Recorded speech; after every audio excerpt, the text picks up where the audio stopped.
Boa noite. Vamos a Isaías, capítulo 9, versículos de 1 a 7, é a nossa segunda pregação nesse mesmo texto, estamos indo aos poucos.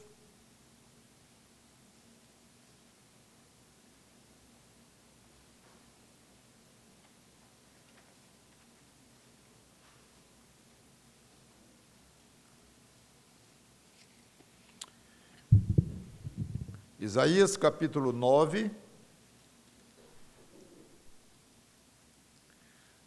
vou ler o texto todo, novamente, para vermos o contexto com mais riqueza.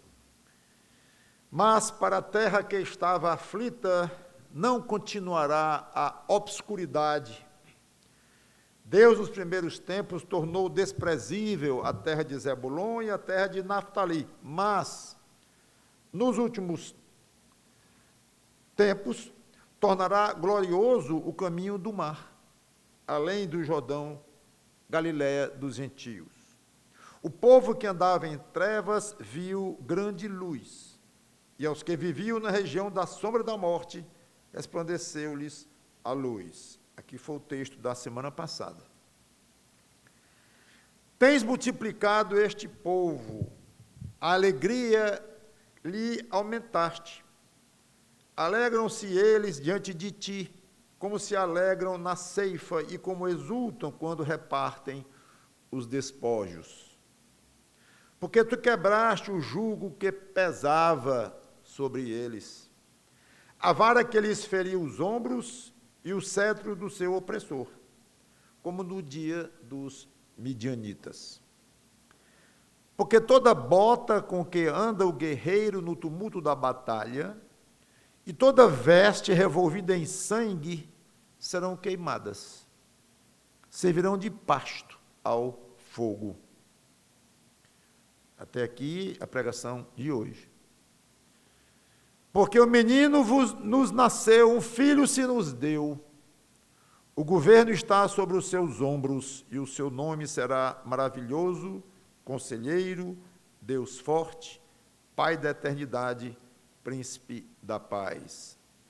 Para que se aumente o seu governo e venha paz sem fim sobre o trono de Davi e sobre o seu reino, para o estabelecer e o firmar mediante o juízo e a justiça desde agora e para sempre, o zelo do Senhor dos exércitos fará isto. Vamos orar.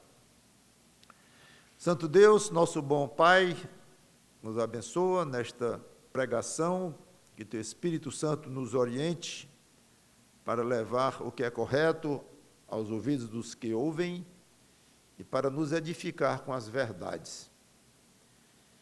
E que Cristo, o teu Filho Jesus Cristo, o centro desta profecia, centro da Bíblia, de tudo que existe, seja honrado e glorificado. É em nome dele que te pedimos.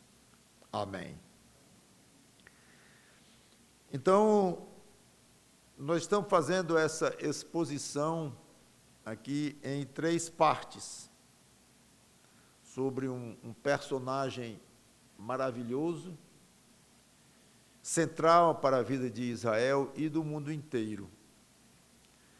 Primeira parte, o efeito desse personagem no mundo, quando esteve aqui pela primeira vez. Foi o que eu falei na semana passada. Falei do contraste entre o final do capítulo 8 e essa profecia agora do início do capítulo 7. Falamos sobre a luz que Isaías disse que iria conquistar as trevas. Como essa luz nós provamos que foi Jesus Cristo na primeira vinda.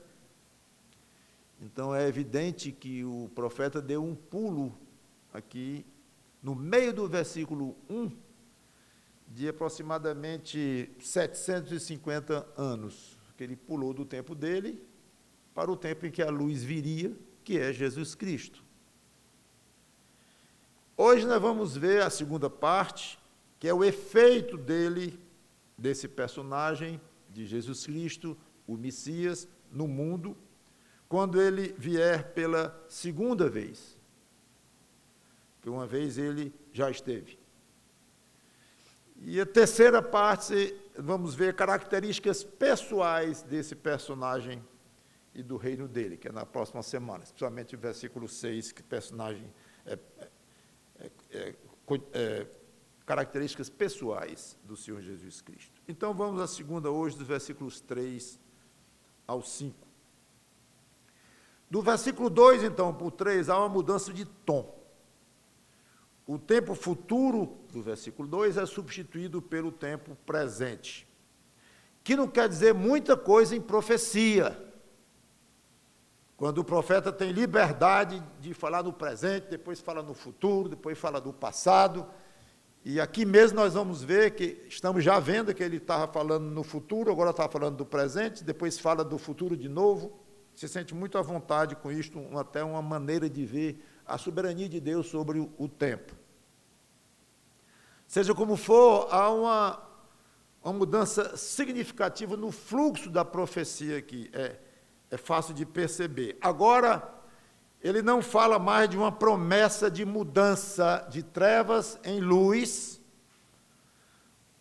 pressupondo que já aconteceu, já houve. Quando Jesus Cristo esteve no mundo, inclusive mostramos isso semana passada, quando ele próprio citou esta profecia, ele próprio, Jesus Cristo. Ou Mateus cita com relação a Jesus Cristo. Então, agora, o que nós vemos é louvor a Deus por coisas maravilhosas que já estavam acontecendo, claro, na época do cumprimento da profecia, não na época de Isaías. Mas ele diz, tens multiplicado este povo. Então, ele está falando de uma época que estava acontecendo, é como se Isaías se transpusesse para uma certa época em que Deus estava agora fortemente atuando no povo de Israel.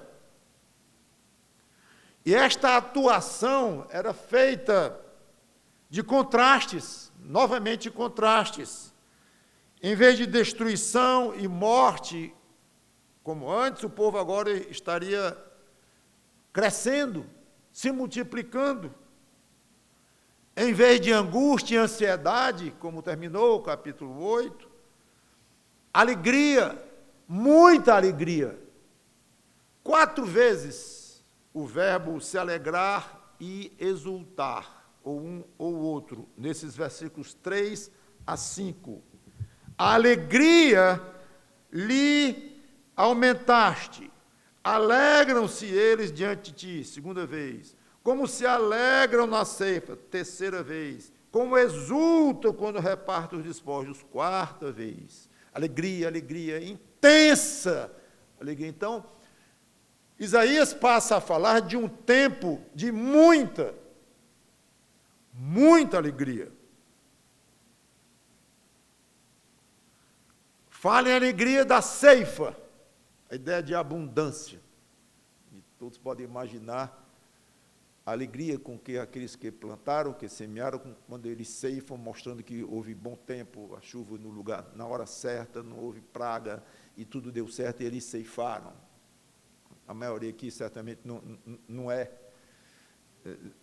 tem essa atividade do campo, mas não é difícil imaginar a alegria da ceifa, como ele fala aqui. A alegria da conquista, quando se reparte o despojo. Também acho que nunca aqui ninguém conquistou força nenhuma inimiga a ponto da alegria, que era altamente normal, natural, do despojo, fazia parte da guerra, o despojo, a alegria de conquistar aquele que queria lhe conquistar, o inimigo, e que iria lhe despojar. É o contrário. Então, é uma alegria, embora um pouco desconhecida de nós esse tipo de alegria, mas ele estava falando de uma alegria muito real. Alegria da liberdade total, quando se quebra o jugo, como ele fala aqui, as correntes do domínio, o peso da escravidão, como o povo de Israel conhecia muito bem. Quando se livra do peso da vara que fere os ombros, como ele fala aqui também, numa linguagem não só poética, mas real, de coisa que aquele povo conhecia muito bem, mas que agora Isaías se refere a um tempo que tudo aquilo ia ser retirado e trocado por alegria. Fala aqui e compara com o dia dos midianitas, provavelmente falando de uma batalha famosa, acho que eu tenho uma pregação sobre ela, em que Gideão, com 300 homens, só com trombeta e com lamparina dentro de cântaros, eles venceram uma batalha com os midianitas, com muita gente, um grande exército, e algo que ficou famosíssimo na história de Israel, e ele compara aqui, mostrando a alegria com que eles devem ter ficado, obviamente, com aquela vitória, de uma maneira tão obviamente ajudada por Deus, contra um inimigo que tinha tudo para destruir o povo de Israel lá. Mas é o que não aconteceu. Em vez de guerras, paz, no versículo 5, em que ele fala de botas, fala de vestes manchadas de sangue, coisas típicas de batalha, como disse, não só numa linguagem poética, mas real, porque numa batalha tem bota mesmo, e tem roupas com sangue mesmo, real. Tudo isso será queimado e vai servir de pasto ao fogo, que é uma linguagem poética bonita, né? Como se o fogo fosse comer aquelas coisas para sempre. Acabou-se. Vem a grande pergunta, muito natural de quem está à frente de uma profecia. Muito bem. Versículos 2, 1 e 2, especialmente, ficou claro a que época ele se referia. A época em que Jesus Cristo veio ao mundo. Mostramos isso claramente lá mesmo. Pronto, no tal do pulo de 750 anos, mais ou menos. E agora no versículo 3, e 4, e 5. A que época Isaías se refere? Esta é uma pergunta importante. Do ponto de vista de Isaías, a primeira ocasião que poderia vir à mente seria o retorno da Babilônia, mais ou menos uns 200 e poucos anos depois. Mais ou menos 530, quando eles voltaram do exílio babilônico. Poderia parecer que era esta época que eles voltaram felizes, lá da escravidão, da Babilônia e tal. Mas não é, porque o retorno não se deu em liberdade, absolutamente, mas sob o domínio, não mais da Babilônia. Eles foram sob o domínio da Babilônia, para o exílio, mas voltaram já sob o domínio medo-persa, porque os medo-persas haviam já conquistado o poder da Babilônia. Mas seja como for, estavam sob outro domínio, mas domínio, vieram por concessão, por bondade, olhando pela parte humana, né? Deus havia mandado, o meu servo Ciro, né? Mas Ciro havia, por decreto, mandado que eles voltassem, domínio total, de liberdade zero. E até a primeira vinda de Cristo, nada ocorreu que pudesse parecer com o cumprimento dessa profecia, porque depois dos medo-persas vieram os gregos, que subordinaram Israel, e depois os romanos, era trocando de submissão, trocando de dono, ou de domínio. Muito bem. Então chega o Messias, do que tratou o versículo 2 e 3. 1 e 2. Agora, então, seria a grande e tão esperada libertação do povo judeu, o cumprimento de todas as profecias sobre a redenção definitiva de Israel e o reinado do Messias. Chegou a hora, certo? Não. Não. O Messias veio, viram grande luz, já explicamos, em vez das trevas, Galiléia, onde Jesus atuou a maior parte do seu ministério, tudo ok lá. Versículos 1 e 2 cumpridos. Mas e essa liberdade toda, essa conquista dos inimigos? Jesus veio, viveu uns 30 anos, 33 anos, foi morto, ressuscitou, voltou ao céu, Israel debaixo do mesmo jugo romano. Mesma coisa.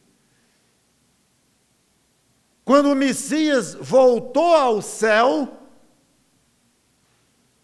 Israel não estava um pingo mais livre do que antes. Que Messias é esse? Muito obscuro para o Velho Testamento e para a época, muito revelado de uma maneira muito parca, muito vaga por Deus, incluindo uma revelação desse tipo que é difícil você chegar e abrir assim, como estou fazendo aqui com vocês. É óbvio que os versículos, a parte do 1 e do 2, é a primeira vinda de Jesus Cristo. Mas o 3, que fala de uma consequência natural de que o Messias iria fazer aqui, que era exatamente liberar, livrar, resgatar, trazer de volta a liberdade, e muito mais do que Israel já havia tido antes,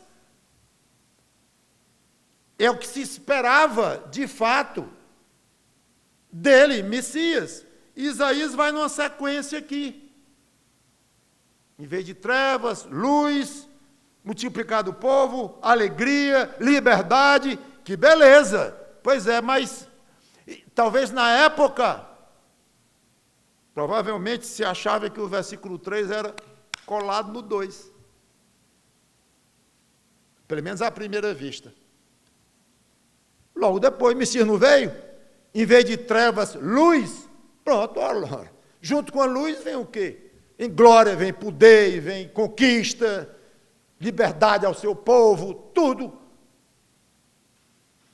Pois é, mas a gente examina que não foi antes do Messias chegar, isso aqui, não foi quando o Messias chegou, então foi depois. De alguma maneira, logo depois do Messias ter voltado ao céu, em algum momento aconteceu isso. Aí que não foi mesmo. Aí que não foi mesmo. No ano 70 depois de Cristo.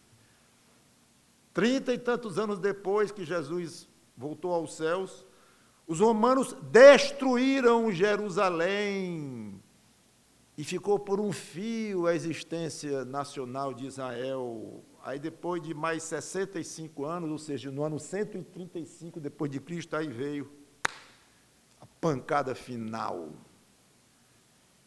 Os judeus espalhados pelo mundo inteiro, Estado de Israel, totalmente destruído pelos romanos. Até hoje se discute, os historiadores, qual foi o mínimo da existência de judeus ao longo desses 2000 anos, mais ou menos. Qual foi o mínimo? Alguns até dizem, não, houve época que não houve judeu nenhum.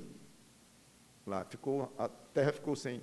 O espalhamento deles foi tão forte, tão definitivo não, tão grande, que não ficou ninguém lá mais. Aí outros dizem, não, sempre teve um remanescentezinho, pouquinho, mas tinha. E aí vão aí discutindo. Seja como for, o Estado de Israel deixou de existir. A Palestina passou a ser dominada ao longo desses 2000 anos por vários poderes. Depois de Roma, isso espaçadamente, claro, 2000 anos estamos falando agora aqui, árabes, europeus, na época das cruzadas, egípcios, turcos, ingleses, que também são europeus, óbvio, mas mais particularmente. E ao longo desses 20 séculos, os judeus se tornaram um povo sofrido, espalhado pelo mundo e perseguido por onde andava. Isaías, parabéns pelos versículos 1 e 2. A luz veio. Mateus disse que a luz era Jesus Cristo. Ele esteve aqui. Na mosca, Isaías. No alvo. Mas seu profeta Isaías, versículo 3, está ruim. Versículo 4 e 5, não vai não. Empancou. Do 2 para o 3. Pois é. E além dessa profecia de Isaías continuar pendente, muitas outras profecias, muitas falam de bênçãos enormes para os judeus que não aconteceram ainda, e falam de retorno dos judeus para Israel, mas de uma maneira clara. O próprio Isaías, no capítulo 11, versículo 12, diz: levantará um estandarte para as nações, ajuntará os desterrados de Israel e os dispersos de Judá recolherá desde os 4 confins da terra. Aí lá vem Ezequiel, citando apenas 2 exemplos, entre muitos. Ezequiel, capítulo 20, no versículo 41, agradar-me-ei de vós como de aroma suave, quando eu vos tirar dentre os povos e vos congregar das terras em que andais espalhados. E sereis santificado em vós perante as nações. Aqui já é outro pulo, inclusive, interno, dentro desta profecia, mas eu não vou entrar.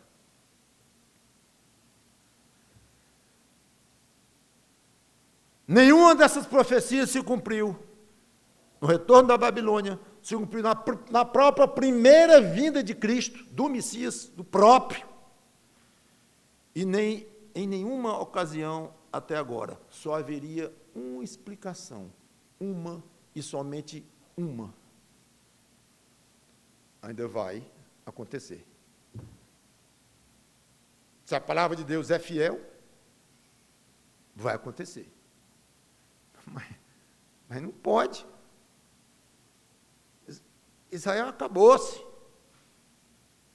Ano 100 depois de Cristo, 200, 300, 400, 500, 600, 700, 800, 900, 1000, 1100, 1200, 1300, 1400, 1500, 1600, 1700, 1800. Até aí, acabou-se Israel. Os judeus estão espalhados e perseguidíssimos pelo mundo inteiro. Teve um maluco aí, pior do que maluco, um endiabrado, literalmente endemoniado, que resolveu destruir os judeus, matou 6 milhões deles e nada. E pogroms na Rússia, todo tipo de perseguição, tudo que é lugar, variando de intensidade essas perseguições.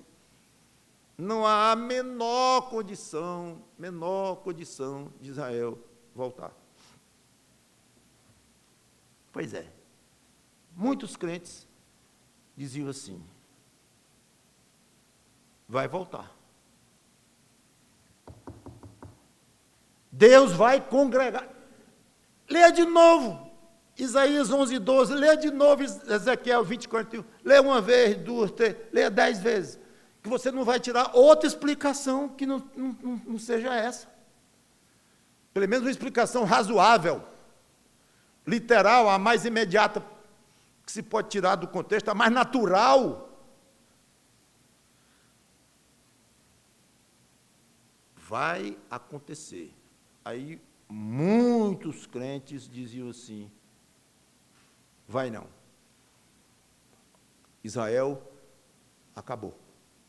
Encerrou. Nós temos que arranjar outra explicação porque aconteceu com Israel. Mas e tem explicação pela Bíblia? Não, mas a gente arruma. A gente cria, puxa Agostinho de lá, puxa Calvino de cá, mistura uma coisa com a outra, nós vamos dar um jeito aí de fazer com que profecias que falam literalmente do retorno de Israel não são profecias que falam literalmente do retorno de Israel. É um jeito. Não estou dizendo que raciocinaram desse jeito, de uma maneira tão fria. Mas o resultado é óbvio, foi este. Aí, no final do século XIX, nos anos 1800 e tanto, no final dos anos 1800 e tanto, começou um movimento para retorno do povo judeu para a terra deles. Agora estamos falando aqui de 100 e poucos anos atrás. Começou a vir esse movimento. E muita coisa aconteceu.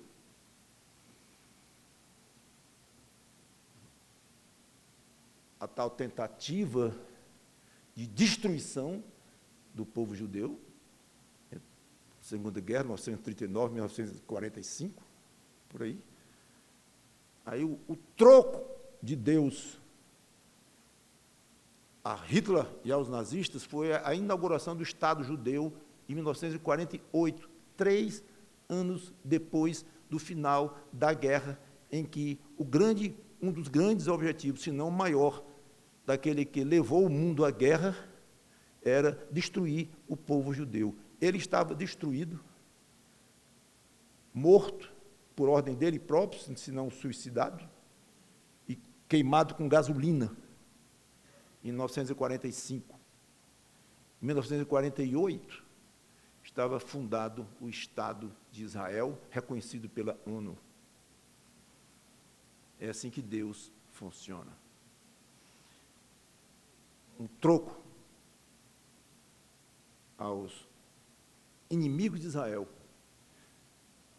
Eu não vou dizer a palavra troco porque é grosseira, mas uma lição para os não inimigos de Israel, mas para os crentes em Jesus Cristo, que duvidaram da palavra de Deus, que Israel iria voltar literalmente para o lugar dele, onde Deus deu.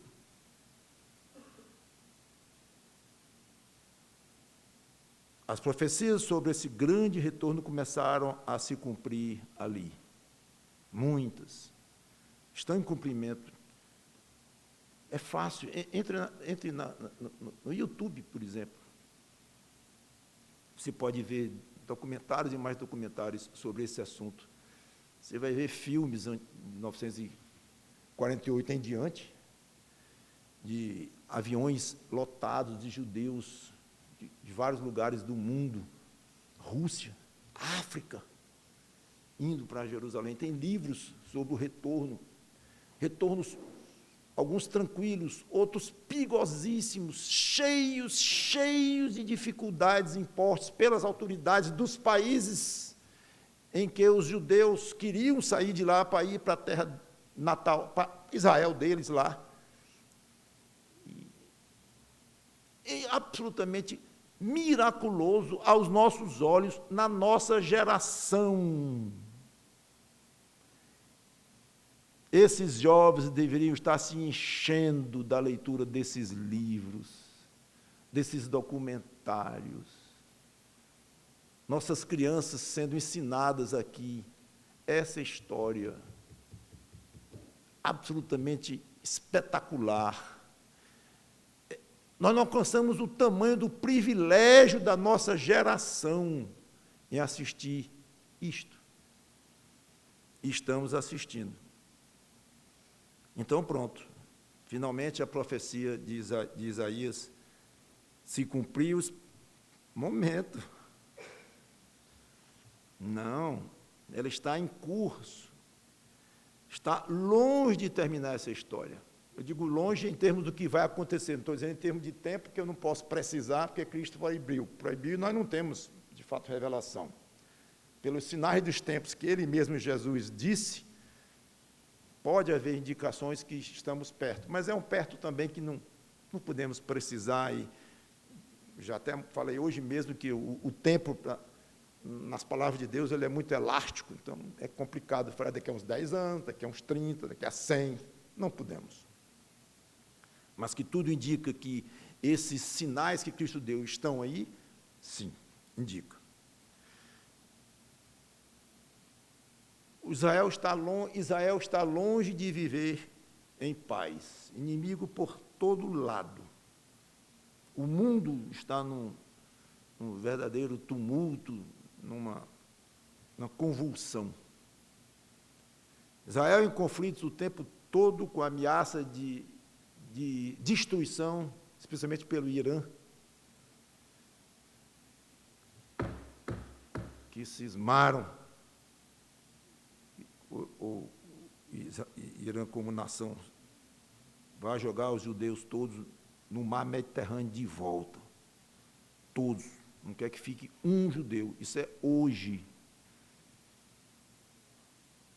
Aí vem, é outra história interessantíssima que os livros estão aí contando. A tecnologia entrando dentro de computadores iranianos com vírus extremamente sofisticados para atrapalhar o andamento da produção da bomba atômica no Irã. Não sei se os mais lidos viram falar em Stuxnet. É o nome desse vírus extremamente sofisticado, muito, muito misterioso, poderoso, feito basicamente por americanos e por judeus. Israel, os dois juntos, especialmente. E conseguiram atrasar em alguns anos o andamento da bomba atômica iraniana. Mas está vindo, está vindo. Israel é um país sob ameaça constante. Fora as críticas, fora a perseguição moral, a perseguição de civilização, do que eles são, em todos os níveis de perseguição que se pode imaginar. Ainda vai haver muita luta. No futuro, o anticristo vai dominar o mundo e será absolutamente antissemita. Fingirá amizade para com os judeus, fará um pacto com eles, mas romperá esse pacto no meio da tribulação. Tudo isso vocês são doutores, depois de 75 pregações em Apocalipse. Está lá em Daniel, capítulo 9, versículo 27, que nós não vamos ler. Ele vai romper o pacto bem no meio desse período chamado tribulação, vai perseguir ferozmente os judeus e tentar destruí-los totalmente, se possível. É como se os velhos tempos dos assírios, dos babilônicos, tivessem voltado e com uma fúria muito mais intensa, muito mais poder de destruição e mais ódio. E os judeus irão correr o risco real de serem varridos do mapa. Sim, o plano... Não, eu ia dizer dos iranianos, mas eu não vou fazer isso, eu não sei se todo iraniano tem esse plano. Eu vou dizer do Irã, oficialmente, talvez seja melhor, não sei se é uma cúpula, não sei quantos por cento dos iranianos tem esse desejo mortal com relação a Israel. Pode ser alto mesmo, não sei, não vi nenhuma pesquisa nisso aí. Seja como for, esse alvo está em andamento para ser cumprido, não só pelo Irã, mas por muitos inimigos que Israel tem, praticamente cercado de inimigos. Fora a Rússia, que nunca gostou de Israel, sempre que pôde estava na contramão. E eles vão correr o risco de serem realmente destruídos, totalmente. É o destino deles. Se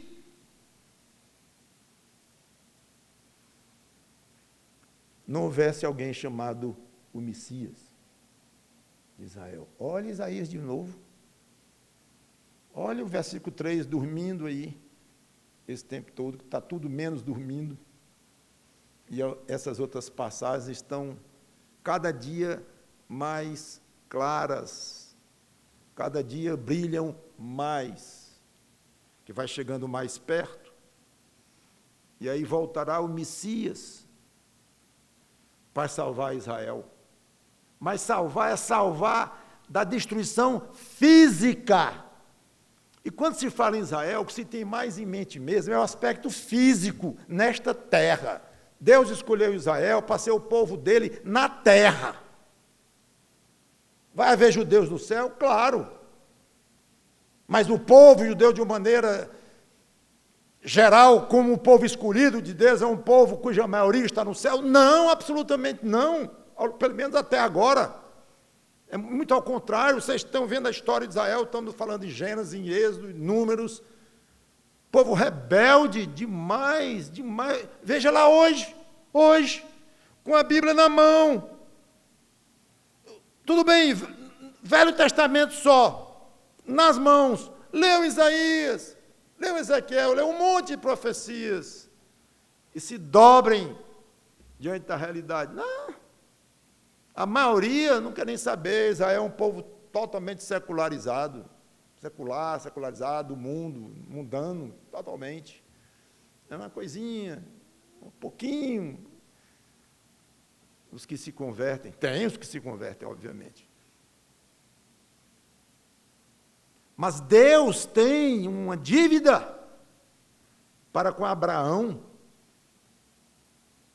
para mostrar neste mundo o cumprimento do que Deus prometeu com relação a Israel no meio do mundo inteiro. Ele vai cumprir a palavra de Deus que está pendente para esta terra. Deus quis mostrar em Israel como é que um país, como é que seria um país em que Deus era o Deus daquele país, o governante daquele país. Isso Deus queria com Israel. Nunca teve, mas vai ter. Então, é essa pendência que tem. Porque quando Israel estiver na iminência de ser destruído, o Messias virá, vai salvá-los,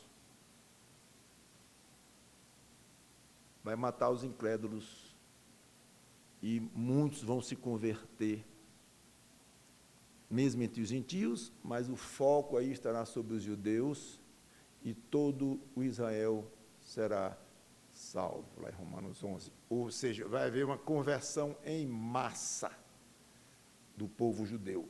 Aí não será apenas uma salvação física, mas uma salvação espiritual, para Cristo começar o seu reino de 1000 anos, o seu milênio, com o povo fisicamente descendente de Abraão, os judeus, e aquele povo agora sim convertido. Como Jeremias, no capítulo 31, promete, na nova aliança, que serve para eles e serve para a igreja, esse é um assunto complicado, mas aplicando ali para os judeus, Jeremias 31, vai acontecer. E que eles serão alvos, então, da aliança nova que Deus fez com Cristo, com relação ao sangue dele, Jesus Cristo. E aí vai iniciar o milênio.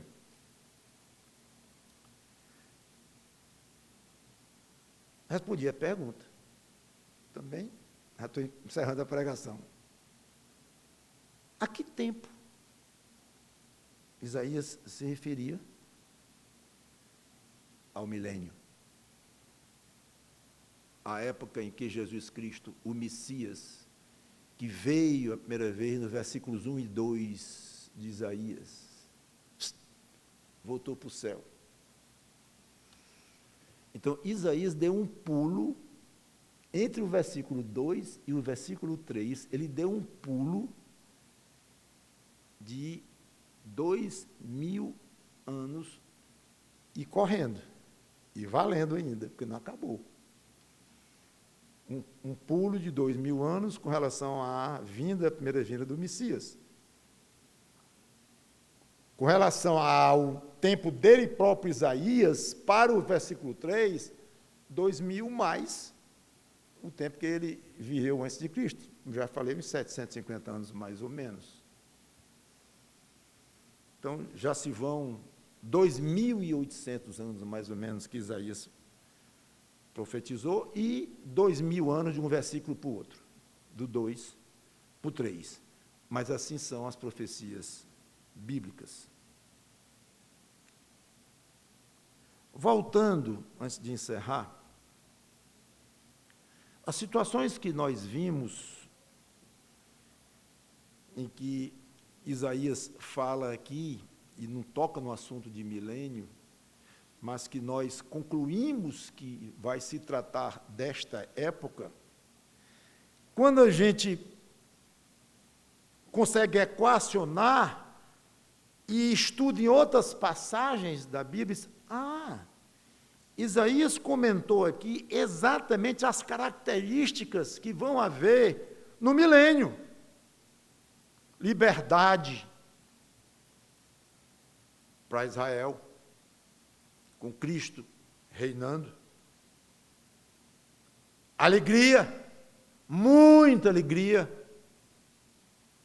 Crescimento, sem mais inimizade nenhuma, sem mais limite nenhum, em termos de guerra e tudo mais. Paz. Tudo isso vai haver abundantemente em Israel. E só em Israel? Não. Poderíamos mostrar, seria uma outra pregação, eu não vou fazer, que Israel é apenas o ponto de partida. Como eu disse, o que Deus queria era que Israel fosse uma bênção entre os povos, Deus abençoar o mundo inteiro através de Israel, para que os povos vissem como é que se comportava, como é que funcionava um país em que Deus era o governante, como eu acabei de dizer. E daí, não como um fim em si mesmo, mas como um meio de Deus alcançar os gentios. Não é que no Velho Testamento Deus era apaixonado pelos judeus e não estava nem aí para gentio. Não entende nada quem pensa assim. O amor de Deus pelos seres humanos é igual, são criaturas dele.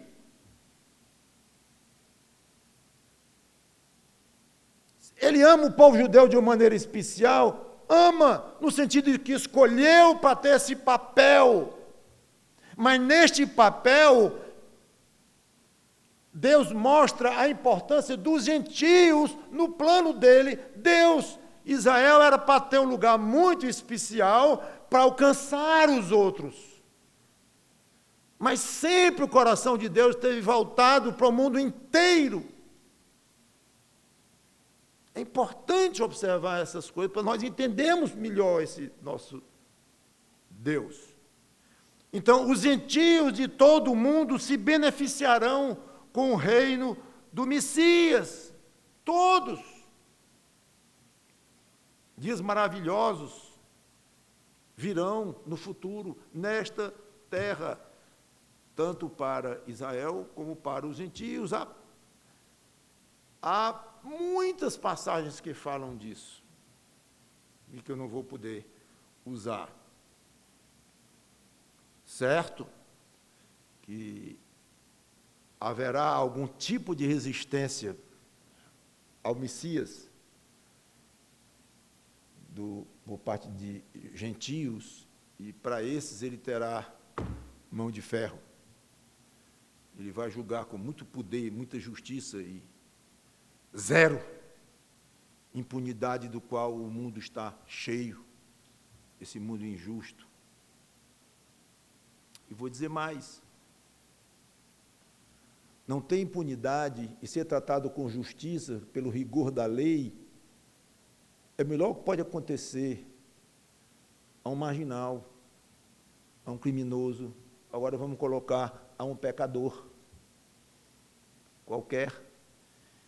Então, no Cristo vai ser bom para os judeus, bom para os gentios que forem submissos a ele, e vai ser malvado com quem não for submisso a ele. Não, ele não é malvado com ninguém, ele nem consegue ser. É um atributo dele a bondade, a benignidade. Então, quando ele trata com rigor, ele está fazendo o melhor que pode ser feito. A justiça, a noção de justiça, é isto. Quando um pai pune um filho, ele está fazendo o melhor que ele pode fazer com aquele filho. Não que um descrente seja filho de Deus no sentido espiritual, mas é no sentido de criatura. E Deus quer o melhor para todos.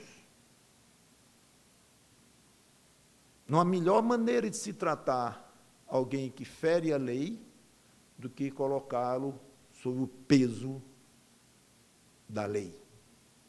É a melhor maneira dele aprender, dele dignificar e dele ter uma sociedade melhor para a mulher desse camarada, ou o marido dela, se for o caso, ou o filho, ou os irmãos terem mais proteção, mais liberdade, mais segurança. Todos precisam da lei, precisam de justiça. Então, aqui vai haver justiça, eu ia dizer justiça pesada. Não é nem assim, é uma justiça total, só justiça, o tempo todo. Rapaz, vai ter muita justiça no reino de Cristo. Não, vai ter muita justiça no reino de Cristo, vai ter só justiça. Não tem mais nem referencial de muito ou pouco, é só. Não tem outra coisa, não se conhece outra coisa. É justiça no estado puro.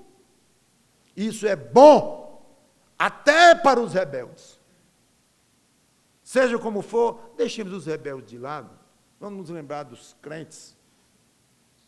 Lembrar dos judeus crentes que vão se converter com a vinda de Cristo. Lembrar dos gentios crentes que vão se converter com a vinda de Cristo. Lembrar de nós crentes que viremos com Ele para reinar juntamente com Ele. Só coisa boa. Maravilhosa. Fico feliz em poder dar esse tom tão otimista na penúltima pregação do ano, eu acho. Um ano difícil, um ano complicado em termos de saúde, em termos de política, em termos de segurança, em termos de tudo, de esperança, de tudo.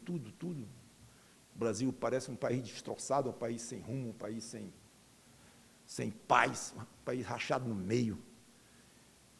E com Covides não conquistadas, que voltam, vai e vem, tudo muito estranho. E a conta psicológica da Covid, mais pesada em 2020, 2021, está chegando claramente em crianças, em adolescentes, em adultos.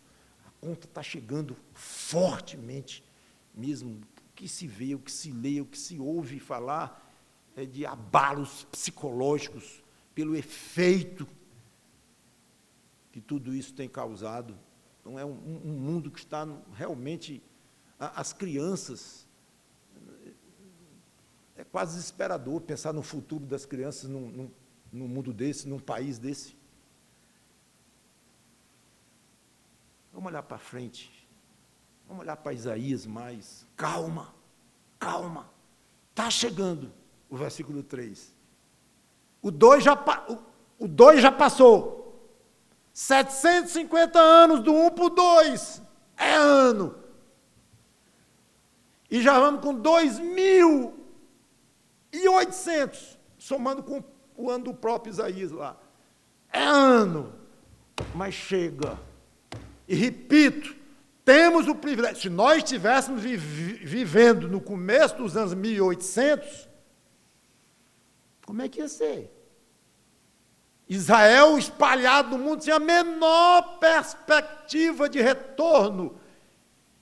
E graças a Deus por irmãos nossos que tiveram a fé robusta, que eu não sei se eu teria, de dizer, vai voltar, irmãos, vai voltar sim. É muito fácil para mim, reconheço, é moleza. pregar depois de 1948 em cima de profecias como essas aqui. É mole, é fácil, é uma honra, é um privilégio. Não sei se eu teria fé suficiente, só Deus me desse, para poder pregar em 1.600, 1.500, 1.700, qualquer ano antes de Israel não ter a menor possibilidade humana de retorno e dizer, vai. É bonito demais. E para nós é difícil imaginar que esse Brasil velho vai deixar de ser isso aqui? Vai! E que esse mundo vai deixar o de que é hoje? Vai deixar, sim. É difícil? Essa é a parte fácil. É porque nós somos atualmente crentes tão frágeis, tão infantis, que mesmo com Israel aí, e com profecias assim se cumprindo na cara, como se diz, ainda ficamos agarrados com aqui, desanimados, e mesmo não sei quando é que Cristo volta e tal. Irmãos, vamos ser mais adultos, e vamos aprender mais a vibrar com passagens dessas. Sim, a gente se perturba um pouco com o que está ao nosso redor, somos cidadãos aqui mesmo, claro, mas tem um limite, né? E esse limite deve ser mínimo, e devemos aprender a respirar ares celestiais. Não esses ares aqui contaminados deste mundo perdido, mentiroso, falso, doente, em todos os aspectos. Compete a nós, compete a você que é crente, aprofundar nisto aqui, mergulhar, dedicar realmente mais a sua mente, seu tempo, suas leituras, seus pensamentos, suas orações, para mergulhar neste mundo absolutamente maravilhoso e espetacular. Esse mundo das coisas do alto. Que Deus nos ajude a irmos por esse caminho. E esse personagem, como é o jeito dele? Isaías falou no versículo 1 e 2 do efeito da primeira vinda, falou no versículo 3 a 5 no efeito da segunda vinda. E ele? Como ele é? Como é o caráter dele? Como é o jeito dele? No versículo 6 e 7, especialmente no 6, tudo se descortina quando se fala das características desse maravilhoso Messias. É como se essa revelação do versículo 6 explicasse como é que as bênçãos tão grandes dos versículos de 1 a 5, divididos em duas profecias, como é que puderam ocorrer a parte que ocorreu e como é que vai ocorrer a parte que ainda espera. Como coisas tão grandes, tão espetaculares, tão gigantescas vão acontecer na mão de um personagem, Quem é esse personagem? Vamos orar. Obrigado, Senhor Deus, pelo personagem que eu perguntei quem é, mas eu queria mesmo dizer como é, porque quem é já foi explicado que é Jesus Cristo, teu Filho, o Messias de Israel, o Salvador do mundo. Falamos desde a mensagem passada. Quem é? Jesus Cristo. Então a pergunta exata seria mesmo, como é? Quem é no sentido de caráter, de força ou fraqueza, de poder ou não? Como é isto? O uso do poder, se é que tem, vai ter poder, como é isto? Essa é a pergunta que eu deixo, se tu permitires, para a próxima semana, nos versículos 6 e 7 deste belo trecho das Escrituras. Obrigado pelos que somos crentes e por essas esperanças, para não dizer, vamos dizer no singular, essa esperança que tem nome, Jesus Cristo. E aqueles que não têm essa esperança, coitados, como nós éramos um dia, pedimos, tu tens misericórdia, reveles a eles o que revelaste um dia a nós e tira as vendas dos olhos deles e do coração. Em nome do Senhor Jesus Cristo. Amém.